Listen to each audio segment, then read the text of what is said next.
Hi hello friends, welcome back to my Dora cooking. இன்றைக்கி நம்ம சேனலில் சூப்பராக டேஸ்ட்டான மீல் மேக்கர் ஃப்ரை எப்படி செய்கிறதுன்னு தான் பார்க்க போகிறோம். வாங்க வீடியோக்குள்ளே போகலாம். அதுக்கு முன்னாடி நம்ம சேனலை சப்ஸ்கிரைப் பண்ணிக்கோங்க.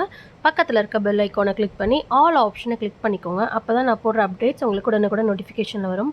ஃபர்ஸ்ட் ஒரு பேன் வச்சுக்கோங்க. 2 டேபிள் ஸ்பூன் ஆயில் ஊற்றிக்கோங்க. நல்லா ஆயில் சூடான உடனேயே 1 டீஸ்பூன் கடுகு, 2 டீஸ்பூன் கடலைப்பருப்பு உளுத்தம்பருப்பு சேர்த்திக்கோங்க. அது நல்லா பொரிஞ்ச உடனேயே ஒரு மீடியம் சைஸ் பெரிய வெங்காயம் பொடியாக கட் பண்ணியிருக்கேன், அதையும் சேர்த்திக்கோங்க. கொஞ்சமாக கருவேப்பிலை சேர்த்திக்கோங்க.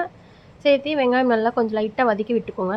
வெங்காயம் வதங்கினதுக்கப்புறம் 1 டீஸ்பூன் இஞ்சி விழுது போட்டுக்கோங்க.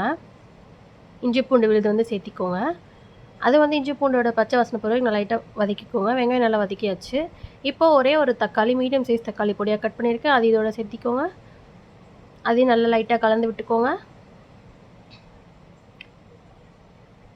இப்போது மசாலா ஐட்டம் பார்த்துடலாம். மசாலா ஐட்டம் பார்த்திங்க அப்படின்னா 1 டீஸ்பூன் மிளகாத்தூள், 2 டீஸ்பூன் கொத்தமல்லி தூள், 1/4 டீஸ்பூன் மஞ்சத்தூள், மிளகாப்பொடி வந்து உங்களுக்கு காரத்துக்கு தகுந்த மாதிரி நீங்கள் ஆட் பண்ணிக்கோங்க.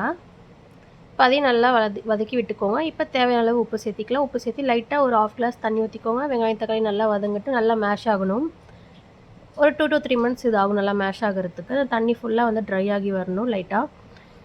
இப்போது வெங்காயம் தக்காளி எல்லாம் அந்த தண்ணியில் நல்லா வதங்கி இப்போ ஓரளவுக்கு ட்ரை ஆயிடுச்சு. இப்போது நான் ஒரு 100 கிராம் மீல் மேக்கர் இதில் ஆட் பண்ணிக்க போகிறேன். நான் மீல் மேக்கர் பார்த்திங்க அப்படின்னா ஒரு 15 மினிட்ஸ்க்கு முன்னாடியே நல்லா ஹாட் வாட்டரில் ஒரு 15 மினிட்ஸ் போட்டு நல்லா ஊற வச்சு தான் எடுத்துருக்கேன். நீங்கள் எடுக்கிறப்ப பார்த்தீங்கன்னா அந்த மீல் மேக்கர் நல்லா ஸ்பாஞ்ச் மாதிரி இருக்கணும். அந்த மாதிரி தான் நல்லாயிருக்கும். ஒரு 15 மினிட்ஸ் இப்படி தான் இதில் போட்டாலே போதும்.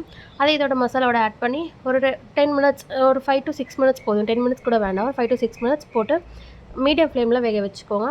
அவ்வளோதான். ஃபைனலாக கொத்தமல்லி தழை தூவி இறக்கிடலாம். சூப்பராக மீல் மேக்கர் ஃப்ரை ரெடி ஆயிடுச்சு. இது பார்த்திங்க அப்படின்னா தக்காளி சாதம், தயிர் சாதம்க்கெல்லாம் வந்து சாப்பிட்டிங்க அப்படின்னா ரொம்ப நல்லாயிருக்கும். நீங்களும் ட்ரை பண்ணி பாருங்கள். செஞ்சு பார்த்துட்டு எப்படி இருக்குது நமக்கு கமெண்ட் பாக்ஸில் கமெண்ட் பண்ணுங்கள். இந்த வீடியோ உங்களுக்கு பிடிச்சிருந்தா உங்கள் ஃப்ரெண்ட்ஸ் அண்ட் ஃபேமிலிக்கும் ஷேர் பண்ணுங்கள். நம்ம சேனலை மறக்காமல் சப்ஸ்கிரைப் பண்ண சொல்லுங்கள். இதே மாதிரி சூப்பரான ரெசிபியோடு உங்களை மீண்டும் சந்திக்கிறேன். இதுக்கு தேவையான இன்க்ரீடியன்ஸ் எல்லாம் டிஸ்கிரிப்ஷன் பாக்ஸில் கொடுக்குறேன். தேங்க்ஸ் ஃபார் வாட்சிங்.